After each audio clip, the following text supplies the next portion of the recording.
Hello दोस्तों, मेरे YouTube channel में आपका स्वागत है। तो आज अपन पढ़ेंगे उपापचय यानी कि मेटाबॉलिज्म क्या होता है, चेतना यानी कि कॉन्शियसनेस क्या होती है, और प्रतिक्रिया करना एवं उद्गामी गुणधर्म, ठीक है, इंटरेक्शन एंड इमर्जेंट प्रॉपर्टी, ये सब टॉपिक आज अपन पढ़ेंगे आज की वीडियो में। तो अपन स्टार्ट करते हैं उपापचय से। जीवों का दूसरा लक्षण उपापचय है। तो देखो, सभी जीवों का दूसरा लक्षण क्या है? उपापचय, मेटाबॉलिज्म है। सभी जीवों में उपापचय होती है। सब अभी अपन आगे पढ़ेंगे उपापचय होती क्या है। सभी जीव रसायनों के बने होते हैं। तो इस पृथ्वी पर, इस दुनिया में जितने भी जीव पाए जाते हैं वो सब क्या रसायनों के बने होते हैं। रसायन का मतलब है जैसे कि कार्बोहाइड्रेट, प्रोटीन, वसा, डीएनए, आरएनए, ऐसे इन सभी पदार्थों से इस दुनिया में पाए जाने वाले सभी जीव बने होते हैं।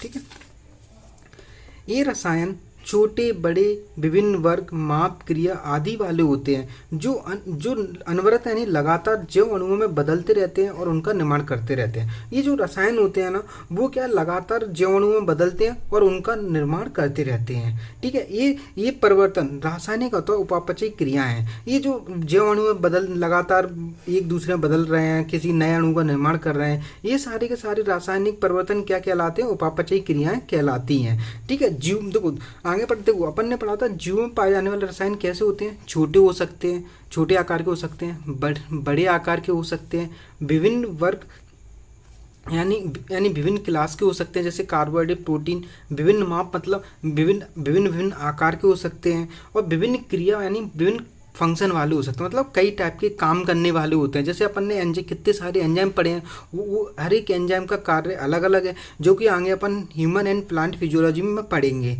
ठीक है, अब अपन आगे देखते हैं। ठीक है, सभी जीव चाहे वे बहुकोशिकीय हो या एक कोशिकीय हो में हजारों उपापचयी क्रियाएं 7 साल चलती रहती हैं। देखो, कोई मतलब इस दुनिया में मतलब चाहे कोई सा भी जीव जो बहुकोशिकीय मतलब बहुत सारी कोशिकाओं से मिलकर बना हो, या फिर एक कोशिकीय जो सिर्फ एक कोशिका से मिलकर बना हो, इन सभी जीवों में चाहे वो बहुकोशिकीय हो या एक कोशिकीय हो, हजारों उपापचयी क्रियाएं, कई सारी लाखों उपापचयी क्रियाएं साथ साथ चलती रहती हैं। हजारों उपापचयी क्रियाएं साथ साथ चलती रहती हैं। ठीक है, अपन आगे बढ़ते हैं।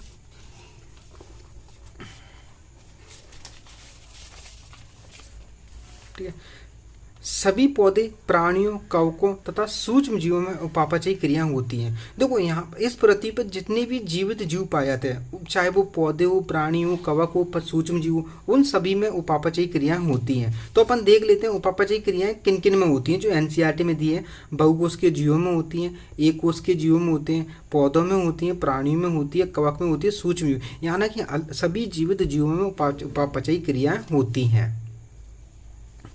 हमारे शरीर में होने वाली सभी रासायनिक क्रियाएं उपापचयी क्रियाएं। देखो दोस्तों, हमारे शरीर में जितनी भी रासायनिक क्रियाएं हो रही हैं वो सब क्या उपापचयी क्रियाएं हैं। किसी भी निर्जीव में उपापचयी क्रियाएं नहीं होती हैं। कोई इस दुनिया में कोई सा भी ऐसा निर्जीव नहीं है जिसमें उपापचयी क्रियाएं होती हूँ, मतलब किसी भी निर्जीव में उपापचयी क्रियाएं नहीं होती हैं। तो अपन अब बात कर लेते हैं उपापचय होता क्या है, मेटाबॉलिज्म होता क्या है। ठीक है, तो उपापचय मेटाबॉलिज्म शरीर के अंदर होने वाली सभी रासायनिक क्रियाओं को, हमारे शरीर के अंदर जितनी भी रासायनिक क्रियाएं वो सब मिलके क्या बनाती हैं? मेटाबॉलिज्म बनाती हैं। उपापचय क्या होता है? 2 टाइप का होता है। पहला होता है कैटाबॉलिक, दूसरा होता है एनाबॉलिक। कैटाबॉलिक में क्या होता है? एक बड़ा अणु होता है, वो छोटे छोटे अणुओं में टूट जाता है, और उसमें क्या इस प्रक्रिया में क्या होती है? ऊर्जा मुक्त होती है। जो एनाबॉलिक होता है उसमें छोटे छोटे अणु एक बड़े अणु में एक छोटे छोटे अणु आपस में क्रिया करके एक बड़ा अणु बनाते हैं, और इसमें ऊर्जा का उपयोग होता है। ठीक है, शरीर के बाहर कोश का मुक्त तंत्र में उपापचयी क्रियाएं प्रदर्शित हो सकती हैं। यानी शरीर के बाहर कोश का मुक्त तंत्र यानी कोश का फ्री सिस्टम, मतलब परक नली में उपापचयी क्रियाएं प्रदर्शित हो सकती हैं। जैसे कि देखो, ये परक नली लिए, इसमें उपापचयी क्रियाएं अपन प्रदर्शित कर सकते हैं। जीव के शरीर से बाहर परक नली में की गई उपापचयी क्रिया ना तो जैव है ना ही निर्जीव है। देखो, जो परक नली में उपापचयी क्रियाएं होती हैं ना, वो देखो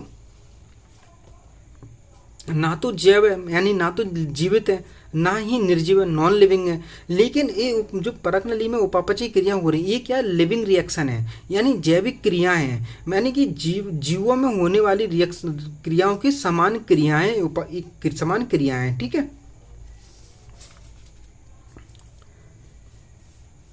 अतः उपापचयी क्रिया निरुपवाद जीवों के विशिष्ट गुण के रूप में परिभाषित है। इसलिए अपन कह सकते हैं कि जो उपापचयी क्रिया होती है ना, वो बिना किसी अपवाद के जीवों का विशिष्ट गुण यानी डिफाइनिंग फीचर्स है। अपन ने पढ़ा था डिफाइनिंग फीचर होता क्या है, जो सभी जीवों में प्रेजेंट हो और किसी भी नॉन लिविंग में उपस्थित ना हो, ठीक है। जबकि पात्रे में एकाकी उपापचयी क्रिया जैविक नहीं है, मतलब अपन ने जो परक नली में उपापचयी क्रियाएं की थी वो लिविंग नहीं है, लिविंग थिंग्स जीवित नहीं है, यद्यपि ये निश्चित ही जीवित क्रिया है, लेकिन ये जीवों में होने वाली जैविक क्रिया या जीवित लिविंग रिएक्शन है। लिविंग रिएक्शन मतलब जीवों में होने वाली क्रियाएं, ठीक है। तो जो परक नली में उपापचयी क्रिया परक नली में उपापचयी क्रिया होती है वो ना तो लिविंग है, जीव है, ना ही वो निर्जीव है, नॉन लिविंग है, लेकिन वो लिविंग रिएक्शन जीवित क्रियाएं, यानी कि जीवों में होने वाली क्रियाओं के समान ही ये क्रिया है जो परक नली में हो रही है।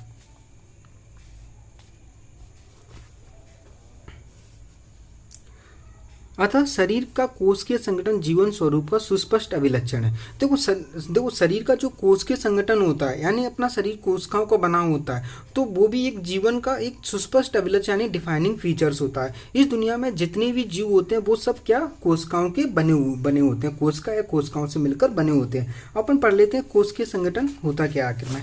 तो देखो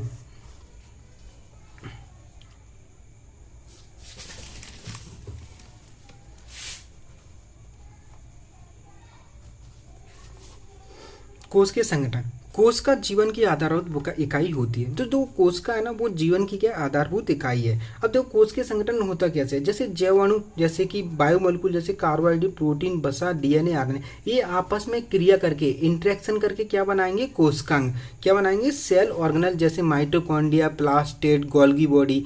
कई सारे कोशिकांग आपस में क्रिया करके क्या बनाएंगे, कोशिका। कई सारी कोशिकाएं आपस में मिलके क्रिया करके क्या बनाएंगे, ऊतक। कई सारे ऊतक आपस में मिलके क्रिया करके क्या बनाएंगे, अंग। कई सारे अंग आपस में मिलके क्या बनाएंगे, अंगतंत्र। अंगतंत्र क्या बनाएंगे, एक जीव बनाएंगे, ठीक है। ये होता है एक तरह से ऑर्गेनाइजेशनल स्ट्रक्चर या कोशिकीय संगठन, ठीक है।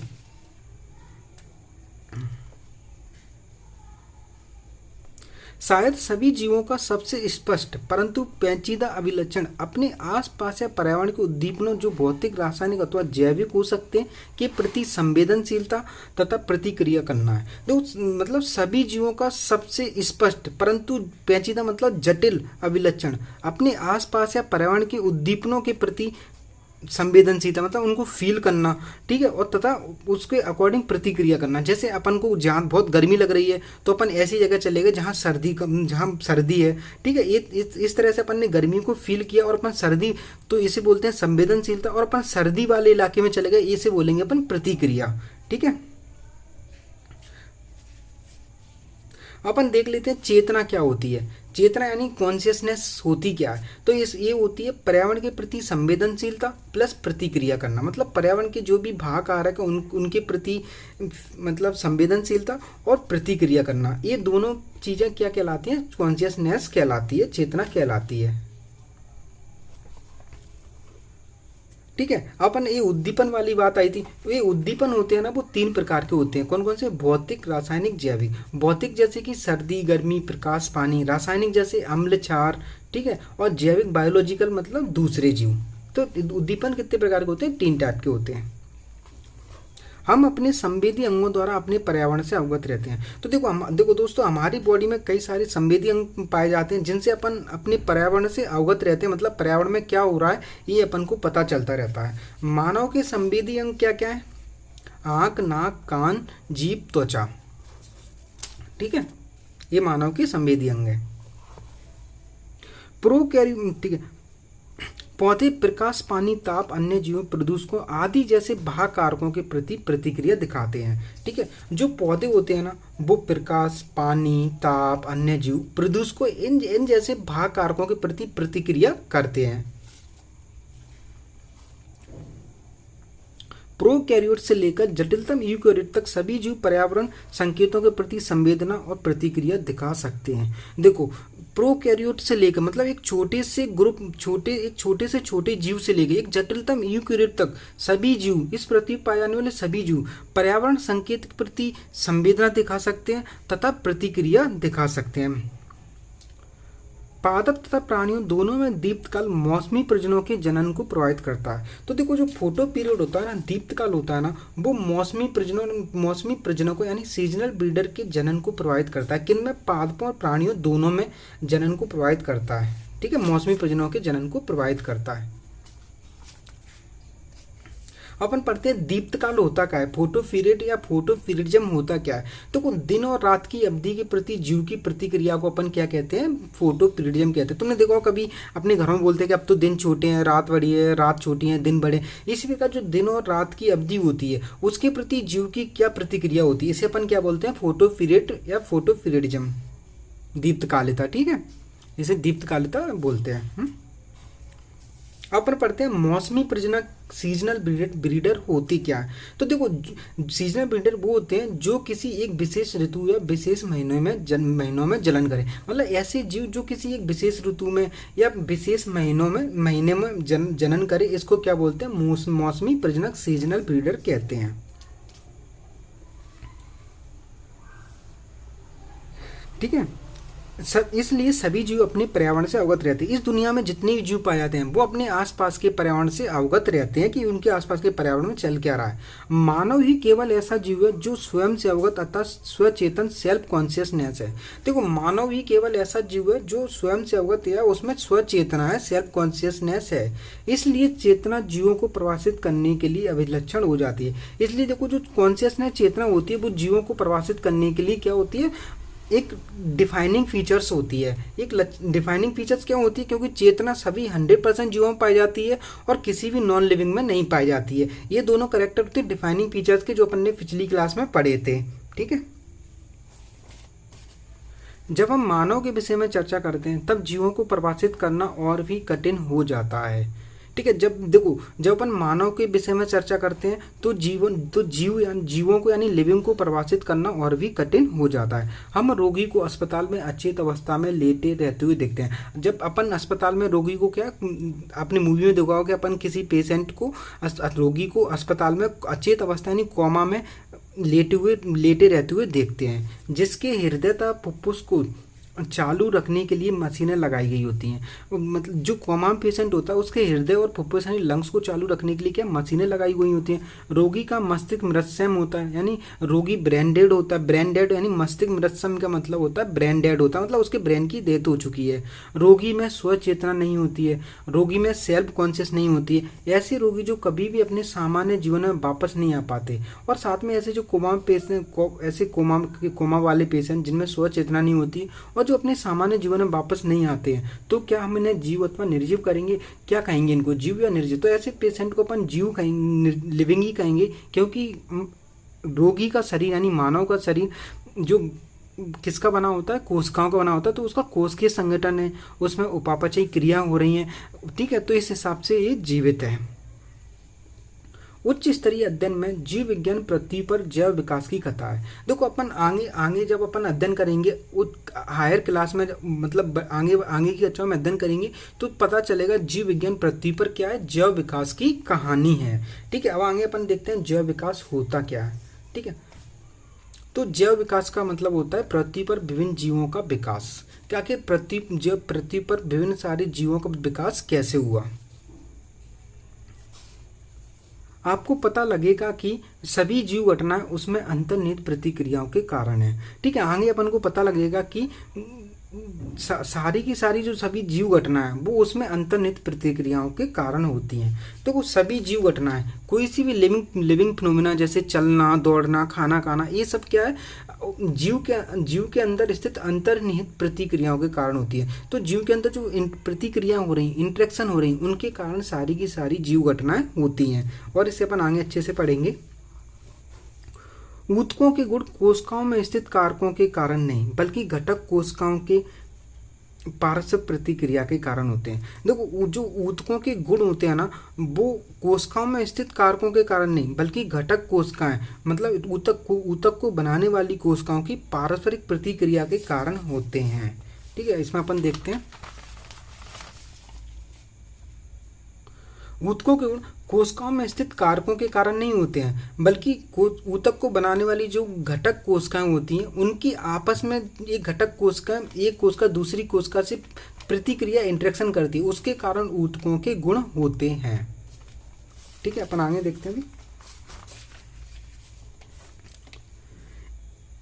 इसी प्रकार कोशिकीय अंगकों के लक्षण अंगों में स्थित आणविक घटकों के कारण नहीं, बल्कि अंगों में स्थित आणविक घटकों के आपस में क्रिया करने के कारण होते हैं। इसी प्रकार जो कोशिकीय अंग यानी कोशिकांग होते हैं, जैसे माइटोकॉन्ड्रिया, प्लास्टिड, गोल्गी बॉडी, इनके लक्षण अंगों में स्थित आणविक घटकों के कारण नहीं, बल्कि अंगों में स्थित आणविक घटकों की आपस में प्रतिक्रिया करने के कारण होते हैं। ठीक है, देखो इसमें दिखा है, देखो कोशिकांग जो होते हैं ना, तो उनके जो गुण होते हैं वो क्या, अंगों में कोशिकांगों में स्थित आणविक घटकों की आपस में आणविक घटकों के कारण नहीं होते, बल्कि इनके आपस में प्रतिक्रिया करने के कारण कोशिकांग के गुण होते हैं। ठीक है,